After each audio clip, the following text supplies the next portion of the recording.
I know many of you are used to educational content when you come to this channel.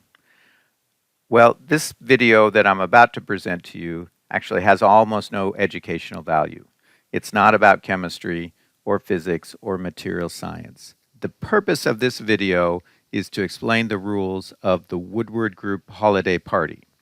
So every year for a couple of decades, when we get to the holidays, I have the whole group and group alumni come over and we have a party and I create a game for that party. And the game changes from year to year and it evolves. Sometimes the game is rather complicated and generally people struggle a little bit to understand the rules until about halfway through the game. So in all fairness, I thought it might be nice to make a video ahead of the party to explain the rules of this year's game. Now the game this year, which is one we've been playing for a couple of years, is based on an actual game, the game Wingspan, which is a ton of fun. There's a lot of different strategy elements to it. It's a lot of moving parts, you might say. Well, I've taken the structure of that game, I've made it not about birds, but instead about beer, and then I've thrown in various elements that are typically in these games, sort of party elements, and that creates this unique game which I call Beerspan. And in this video I'm going to attempt to explain the rules to you. Okay, let's start with the beer cards. These are really the heart of the game. And what I'd like to do is explain how to read each card. So here's the card for a Guinness draft, and you can see various elements. So first of all, we've got the name of the beer, the company that brews it, and where it's made. And those will play into certain aspects of the game. Over here, this symbol tells us that this particular beer belongs in the ale category. There's 3 categories of beer: ale, lager, and the wild or sour beers. This little symbol here tells you what kind of special ingredients might be needed to brew this beer. This area here would tell you if you need to have any special techniques to make this beer. And this area here, which is quite important, this is the beer points. So the higher the number here, the more points this is going to be worth at the end of the game. The maximum is 9. This little area here tells you about the style of beer and the alcohol percent in the beer. That will play into account in some aspects of the game. And then down here at the bottom, we have what's called the special power of that beer. We will talk more about the special powers as we go along. Now let's look at the game board. The game board is relatively simple. It's 3 rows, and in each row we have 6 entries. So the top row, the ales, is where you would play your beer that is an ale. Remember, we just looked at that Guinness, which is an ale, so it would be played up here.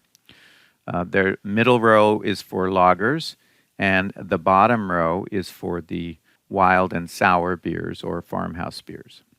And each of these rows has a different purpose in the game, as you'll see. So let's now talk about the structure of a turn. So when your turn comes around, your team can do one of 4 things. If you have all of the necessary ingredients and techniques, you could play a beer. That's relatively simple, but we'll talk more about it. You might need to get more ingredients, so you could buy ingredients. We'll do that by activating the ale row.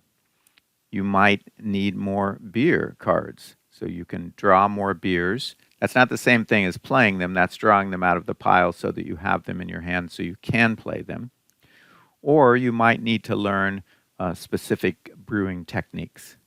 Unlike the game of Wingspan, in Beerspan there are 3 rounds, and each round consists of 8 turns. The first option you have when your turn comes around is you might play a beer. Ultimately, you need to play beers to gain points and to win the game. So this is always a good thing. Now, what do you need to do to play a beer? Let's take a look at this beer, the Rodenbach Grand Cru, one of the world's best beers, really. It's a very sophisticated beer. You can't just say, hey, I'm going to play a Rodenbach Grand Cru right now. You got to build up to it. So we can see by looking at the card that we have three different symbols here. These are the ingredients, the special ingredients that you need to make this beer, beyond just the standard barley, water, yeast, and hops. So we're going to need wild yeast and bacteria. Those are critical to the flavor of this beer. You're going to need some adjunct grains. That might be wheat or corn or rice or rye. In Rodenbach, they use some corn. And we're going to need some specialty grains. We're going to need some more darkly roasted grains to make this beer. So we need these three ingredients to play the beer. We also need some special techniques. And so you can see here on the card, we need mixed fermentation, wood aging, and bottle conditioning. So we need these three techniques and these three ingredients. And if we have all of those and this card in our hand, we could play this beer in the wild and sour row. So for example, it would go down here on this square right here. Now, what I show here is a game board, let's say part of the way through the game, and this particular team has already played 4 cards. They've played 2 ales, Duvel and Bell's Two-Hearted Ale. They've played 1 lager, Sammy Klaus, and they've played 1 wild sour or farmhouse beer, and that is the Saison DuPont. They could play, another beer here, but they might also choose to do one of the other options for the turn. So let's look at those. So if you wanted to get ingredients, let's say you didn't have any bacteria or any specialty grains to make your Rodenbach Grand Cru, you would come up to the ales row and you say, okay, I'm going to get ingredients this turn. And because we've already played 2 beers here, we're going to start in the 3rd square. What that says is if we play there, we get to draw 2 ingredients. So I'll say in a minute how we do that, but that would entitle us to get 2 ingredients. Now, when you play in the ales row or any row, then you're going to come back and look at the cards that have already been played after you get your ingredients. So here on the Two-Hearted Ale, see this green special power here says gain 1 hop from the store if available. So we look at the store and we can also get a hop because that's the special power of this beer, if it's available. And then when we get to the Duvel, we can do this actor challenge. So I'll tell you a little bit more about that in a minute, but that's a chance where we can also get more things that we need. Now, when it comes to getting the ingredients, there are 6 kinds of ingredients, and they're represented by these symbols: premium malts, hops, adjunct ingredients like fruit or spices, wild yeast and bacteria for those sour beers, adjunct grains like wheat, rice, rye, corn, and then specialty grains like the more darkly roasted malts, for example. Now, you can't just go get whatever you want. You have to look at the store. And in the store, at the beginning of each round, we roll 5 dice, and then we look at the numbers. Now, somebody has already taken a couple of ingredients out of the store. So instead of being 5 dice here when it's our turn, there's only 3, a 1 and 2 5s. So that tells us there's 1 premium malt and 2 adjunct grains available. So with our 2 ingredients, we could take both the adjunct grains, or we could take an adjunct grain and the premium malt. Now, one thing is when the dice get low enough that they're all the same, like if I took out the 1 and there were only 2 5s there, if the dice are all the same, you might choose to re-roll them. And then you'd have a new selection of things to get from the store. Another thing we could do on our turn is we might need to get more beer cards. And this one is really simple. That's the middle row, the lager row. And so since we've already played this Sammy Klaus, we come here and we could play here and we would get 1 beer. So there's a pile and we would just draw off the top, or typically there might be 3 cards that are already flipped over and we could choose to take one of those or just randomly draw an unknown beer. Then when you activate the row, you come next to this Sammy Klaus, and its power says, okay, if we can answer a music trivia question, we can get some more beers. And we'll talk more about those special powers here soon. The final thing you might do on your turn is you might decide that you need to learn a new brewing technique. You saw that to make the Rodenbach Grand Cru, we need 3 different techniques. If we don't have those, we're going to have to come here to get those techniques. Here we would play on the second square, and it says draw 1 technique. So there's a pile, and they'll be face down, and you draw a technique and see what it is. Now there's only 9 different techniques, and you only need to get a technique once, and you can use it for the rest of the game. So there's a little bit difference here from draw 1 technique versus draw 1 technique and discard duplicates. Let's say that we already had lagering, and we pick up the card and it's another lagering. Well, if you're right here, then you're just stuck. That doesn't help you at all. But once you get to the discard duplicates, anything you draw and you already have that particular technique, you discard it and keep drawing until you get a new technique. Now here I will just say about this Saison DuPont, it has a special power you see that's blue. The special powers that are blue only come into play once per game, and that is when you play the card. So when this card is played, we could have drew 2 additional bonus cards. We would keep 1 and discard 1. Okay, now what are the different techniques? As I said a minute ago, there are 9 different techniques. Here they are. High gravity for making strong beers, bottle conditioning for a lot of your Belgian and some of the English beers where you carbonate inside the bottle, wood aging for a variety of beers, some of the funky sour beers, as well as some of the beers that are aged in, let's say, bourbon barrels or other spirits barrels. Mixed fermentation, if you need to introduce wild yeast or bacteria. Lagering, obviously for lagers. Decoction mashing, which is a special technique that's used during mashing that is still practiced in the Czech Republic and parts of Germany. Advanced dry hopping, so adding hop flavor to your beer after fermentation is over. Cask conditioning and nitropore. This is specifically for some English and Irish and Scottish beers where you want to actually get it to carbonate inside the serving vessel. And then open fermentation, where you have a fermenter that's open to the atmosphere, and special protocols are needed to avoid contaminating your beer. So these are the 9 techniques. Now, coming back to our beer card, let's say a little bit more about this special power, because this is really a key aspect of the game, and a lot of the fun of the game comes in at the special power. So I'm just going to walk you through some of the different special powers on the cards.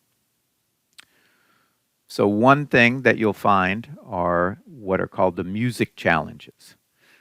And so these are really an element of this game. Every time it changes and does something different, there's always a kind of thing where I'll make a playlist of a certain kind.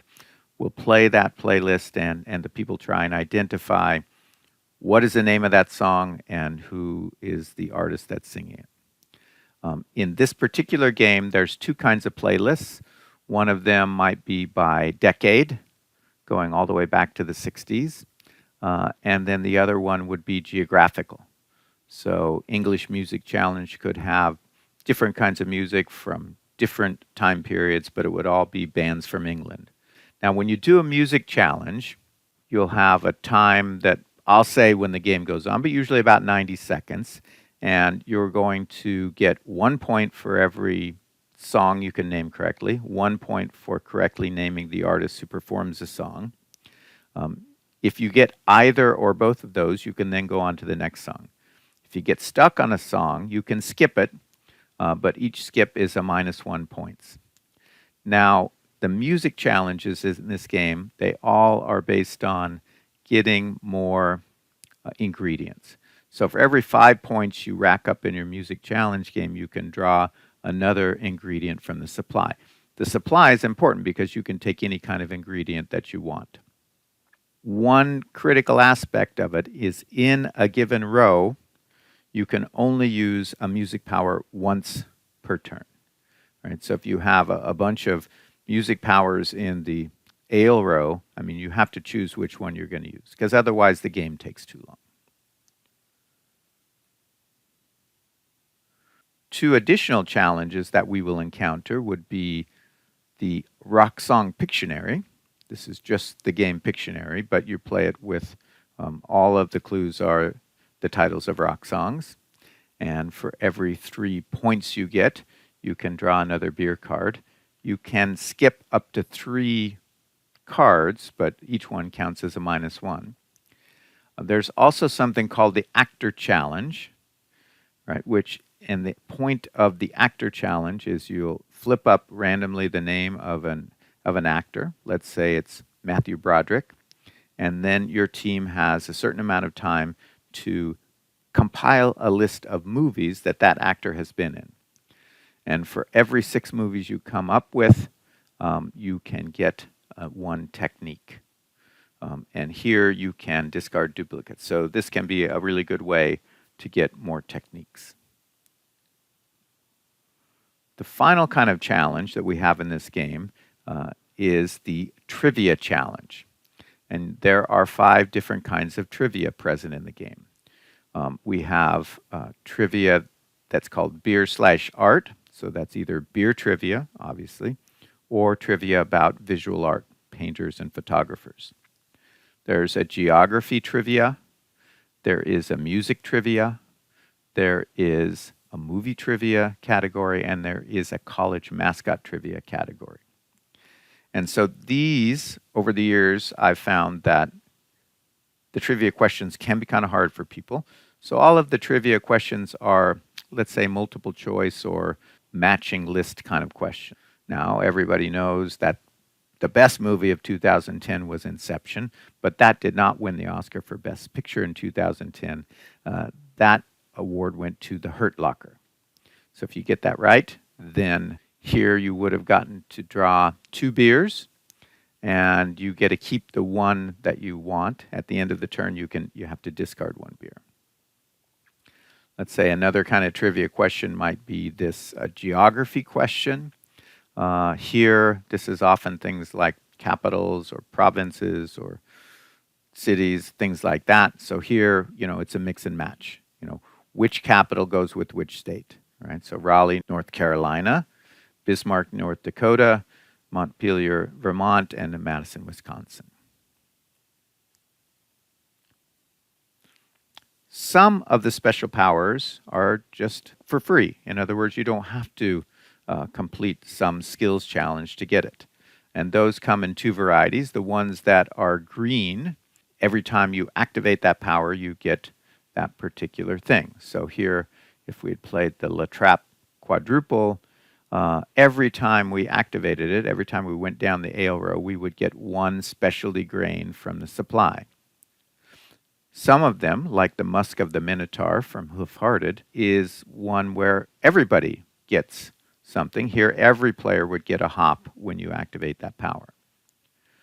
The powers that are listed in blue, those are only valid when you play the card, and then they don't come back again. Here with the Anchor Steam Beer, when we played that card, we get to draw 2 bonus cards and keep 1 of them. And I'll say more about bonus cards in a minute. Okay, so I think we've now covered the basic structure of the components of the game. And the last thing we want to turn our attention to is how do we keep score and how do you win the game? So here's each team's score sheet. One category, and the one that makes up most of the points typically, is what are called beer points. I just talked about the beers, and I said they're worth different amount of points, anywhere from 1 to 9 beer points per beer. So you're just going to add up all of the beer points of the beers you played at the end of the game. That's going to be this. But then what about these other categories? Bonus cards, trivia challenge, and end of round goals.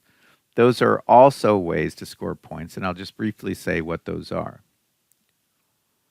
So the bonus cards, those are a card that you would draw randomly at the beginning of the game, and then as you saw with the Anchor Steam, there are a few chances to get more bonus cards from the special powers of different beers.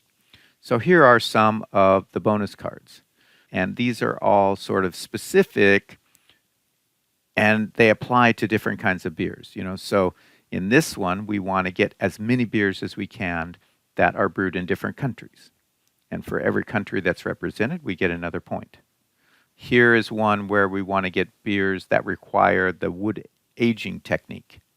And depending on how many of those beers we get a certain amount of bonus points. And here's a couple of others.